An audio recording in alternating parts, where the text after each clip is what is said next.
8000亿美元让乌克兰再次伟大。2026年刚开始，美乌就搞了一个大新闻，手里拿着剧本是一份价值8000亿美元的繁荣计划。对于这件事，有人说乌克兰被卖了，也有人说美国要大出血了。在火力军看来，这太肤浅了。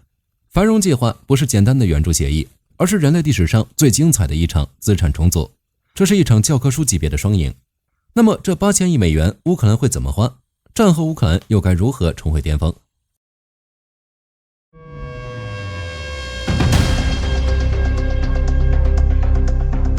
想要了解这个繁荣计划，我们得搞清楚这事儿的底层逻辑。以前美国给乌克兰钱，那是维护世界和平。在拜登看来，自己一个做大哥的应该照顾小弟，但是在特朗普眼里，这叫做慈善，根本不可能。于是把乌克兰的援助给断了。这次就不一样，特朗普是把交易刻进 DNA 里的男人。2025年4月那份美乌矿产资源协议只是个开胃菜，现在这份繁荣计划才是正餐。特朗普的逻辑非常清晰，我要把之前砸在乌克兰军费变成天使轮投资。在这份协议里，美国不再是无偿捐款，而是乌克兰最大的股东。乌克兰没钱还，没关系，你地下的锂矿，你工厂里的股份，你未来的能源收益，通通拿来抵债，甚至转成我的优先股。对美国来说，这是赢麻了，既遏制了俄罗斯，又不用新掏现金，还顺手有了一个国家的优质资产。这买卖巴菲特看了都得流口水。说到这儿，可能会有朋友觉得泽连斯基这是在卖国，实际上并不是，这才是泽连斯基的高明之处。无论是人与人之间的交际，还是国家与国家之间的关系，光靠共同价值观这种虚头巴脑的东西根本不牢靠，最坚固的就是利益。想让美国真心保护你，唯一的办法就是让美国在你家里有巨大的利益。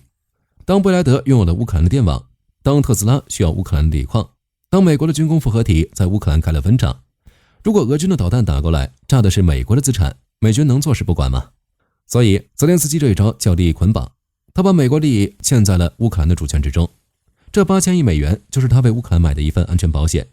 换个角度思考，找保镖还要花钱呢，更别说还要找美国这个最强的保镖，花的钱就更多了。只是想要在美乌捆绑之前，需要先重建乌克兰，也就是那8000亿美元。那钱从哪儿来？如果全是美国出，特朗普第一个不答应。所以这并非由单一国家或实体承担的预算拨款，而是混合融资。美国不会出大头，但能打最大的好处。经过火力军的拆解，这个融资结构简直就是天才中的天才。美国不仅没出大头，反而拿了大头的好处。在直接掏现金这件事上，欧洲仍然是首要资助者。2025年12月，欧盟就已经答应在2026年至2027年向乌克兰提供900亿欧元的无息贷款。这些钱用来发工资、修学校、搞医疗，维持预算平衡。这还只是开始，后续会不会增加就说不准了。国际金融机构也会通过扩展基金便利 RDNA4 框架贷款向乌克兰提供资金。队友承担了成本，美国就不用操心乌克兰社会崩不崩了。在这8000亿美元里面，俄罗斯也会出钱，被迫买单。美欧搞了个超长收入加速贷款，简单说就是把俄罗斯被冻结那3000亿美元产生的利息拿出来当抵押去贷款，甚至还有一个赔偿贷款的计划，先借钱给乌克兰，以后让俄罗斯贷款来还。俄罗斯不赔，那就直接划扣被冻结的本金。这意味着普京要为自己的错误买单，简直完美。唯一的问题就是比利时和法国对这有顾虑，担心这会破坏国际金融体系对欧元的信任。至于美国出资的问题，那就更简单了。通过美乌重建投资基金，美国把之前援助的那些旧弹药、旧装备的费用，在账面上折算成了对这个基金的资本贡献。美国没掏新的现金，只是把这些钱变成了股权。这又好比你借钱给朋友做生意，朋友还不上了，你说算了，这就当我的入股资金吧。瞬间你就从债主变成了老板。剩下的 30% 到 35%， 约2500亿美元，是贝莱德、高盛这些华尔街巨鳄出的。这些企业出钱那是奔着赚钱去的，美国政府做担保，还有泽连斯基给的优先准入权。这对于美国的企业来说，谁不来谁脑子有坑。这8000亿砸下去，乌克兰会变成什么样？火力军估计这不是修修补补，而是国家级的产业升级项目。美国要把乌克兰从一个苏式老工业基地改造成一个美式赛博朋克要塞，其中最关键的就是搞基建。未来的基辅、哈尔科夫将建立防御城市和创新园区。什么意思？就是平时是商业中心，战时就是坚固的堡垒，地下掩体、独立能源系统、网络中心一应俱全。这对乌克兰是好事，安全感拉满，对美国也是好事，这都是美国建筑公司和安防公司的订单。还有就是能源，之前的集中式电网不好用，一旦被炸，整个地区都要没电。新的计划大概会砸钱搞分布式能源，这里面最大的赢家是谁？是美国的核能公司，比如西屋电气。有了这一套操作，乌克兰还能出口绿电给欧洲，乌克兰得到了能源安全，美国卖出了高科技设备，这就是标准的双赢。除了重建，乌克兰还要花钱升级国防工业，比如丹麦模式，美欧直接将资金打给乌克兰工厂，让他们自己造海王星导弹，造无人机。一方面，乌克兰的军工产能起来了，能自己保护自己，美国可以少操心。另一方面，乌克兰变成了美国军工产业链的代工厂。未来，美国设计乌克兰生产的无人机将横扫全球军火市场，大家一起赚钱。当然，最核心的还是资源开发，也就是锂、钛、油，这些都是21世纪的石油。以前美国还担心被供应链卡脖子，现在好了，乌克兰成了美国的自家矿坑。基洛夫格勒州的锂矿项目一开，特斯拉的电池供应稳了，乌克兰的钛矿一挖，波音的材料稳了。乌克兰通过出让资源，换取了在全球产业链中不可替代的地位。以后谁想动乌克兰，得先问问马斯克和波音答不答应。还有一部分还花在修路、修医院、修学校，而且还有一个隐性成本：排雷与碎片清理。仅仅清理战争留下的废墟碎片和残骸，预计需要花费近130亿美元。目前，乌克兰已成为全球雷患最严重的地区之一，排雷工作的总投入可能需要数百亿美元。这是恢复农业生产力和土地经济价值的前提。如果不排雷，那些所谓的锂矿、风力发电厂根本就没法开工。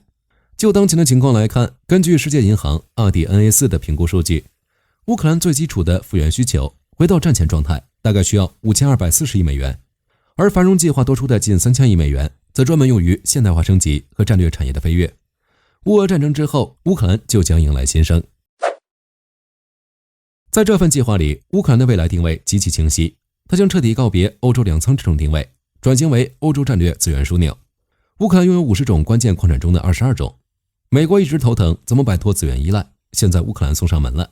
通过 URF 基金，美乌55分成，美国拿到了战略安全，乌克兰拿到了真金白银的分红。而且这些矿产开发技术设备肯定都是用美国的，这一来一回根本亏不了。还有就是无人机与电子战，经过战火洗礼，乌克兰已经是全球无人机和电子战的实战测试场。2026年，乌克兰预计可生产数百万架各类无人机，通过受控出口，可以利用闲置产能向友好国家出售实战检验过的系统，从而产生再投资收入。还有就是美国，他们不仅要买产品，还要买数据和经验。乌克兰工程师负责试错，美国公司负责把技术商业化。这种合作让乌克兰拥有了世界上最强大的不对称作战能力，也让美国军工科技始终领先全球，顺带赚钱。当然，任何计划都有阻力，但在美乌双赢的大局面前，这些阻力都是可以克服的。比如乌克兰40%的好矿现在还在俄军控制区，俄罗斯已修改宪法禁止放弃这些领土，而乌克兰宪法也禁止单方面割地，这使得签署协议时引用的矿产质押在很大程度上取决于未来的军事分界线。不过这反而给了美乌双方一个共同的目标，必须拿回来，或者必须通过谈判换回这些土地。如果矿拿不回来，这8000亿的估值就要打折，这会倒逼美国提供更先进的武器，或者在谈判桌上对俄罗斯施加更大的压力，这让美乌在战场上的利益高度一致了。还有安全保障，从承诺到驻军的铺垫，投资者最怕打仗。目前美国只愿意提供停火监督，也就是无人机和卫星监控，不太想派兵。英国和法国虽然表态愿意派兵，但规模可能仅限于远离交火线的军事中。但是随着8000亿落地，贝莱德的工厂拔地而起，情况就会转变。当美国在乌克兰的资产足够多时，派驻私人安保公司，甚至建立某种形式的联合防御机制，就是水到渠成的事。这就是泽连斯基的阳谋，先把你的钱骗进来，你的人自然就得跟进来保护钱。没办法，如果没有像北约第5条例那样的硬核保障，这些基础设施很难保证安全。这个时候，泽连斯基说一句，美国你也不想看到自己的资产被炸吧，那就是绝杀。讲到最后，火力军必须给这份协议定个调，这8000亿美元的繁荣计划绝对不是什么卖国条约，也不是什么冤大头账单，这是一场战略置换。对于美国来说，将过去的军事援助视为对重建资金的初始资本贡献，就等于零成本入股，在不增加美国即时现金支出的情况下，拿到了关键矿产和资源，为美国锁定了一份极具吸引力的期权资产，解决了供应链安全。特朗普可以吹嘘自己没花纳税人的钱就搞定了欧洲。对于乌克兰来说，用资源换来了美国资本的人质，锁定了美国的安全保护，还能借美欧的钱和技术，跳过了几十年的发展弯路，直接进入工业新时代。顺带还能融入欧洲。以前乌克兰是求着进欧盟，现在通过产业链融合，实际上已经成为欧洲的一部分，这就是双赢。当然，在这个过程中总会有输家，那就是俄罗斯被放血了。不仅要面临美国的压力，还要担心那些被冻结的资金。不过，这个10年重建计划对持久和平高度依赖，如果地缘政治局势无法稳定，所谓的讨论就是一纸空谈。所有的投资只有在安全风险被有效对冲后才会入场。接下来就看美欧乌俄的谈判结果了。好了，这期视频到这儿就结束了。各位觉得经过这8000亿美元的重建，乌克兰能否重回巅峰时期？可以在视频下方留言，大家一起讨论。喜欢的话不要忘记点点关注。我是火力军，下期见。好的，各位观众朋友们，我们频道一直在聊真实的军事资讯和武器装备，后台也经常有朋友问，有没有值得推荐的入门级模型？今天就和大家分享一款近期接触到的产品。首先，它的外形还原度做得相当不错，比例准确，武器上的一些关键细节和标识也都有体现，材质也说得过去，拿在手上有不错的分量感。其次，它具备一定的可动性，对于理解基础操作原理有一定帮助，让它不仅是个静态摆件。综合它的做工和可玩性来看，价格确实比较亲民。对于想入门模型收藏，或者单纯想在桌上贴一个摆件的朋友来说，是一个性价比很高的选择。商品链接已经给你们上了，感兴趣的朋友可以自行了解。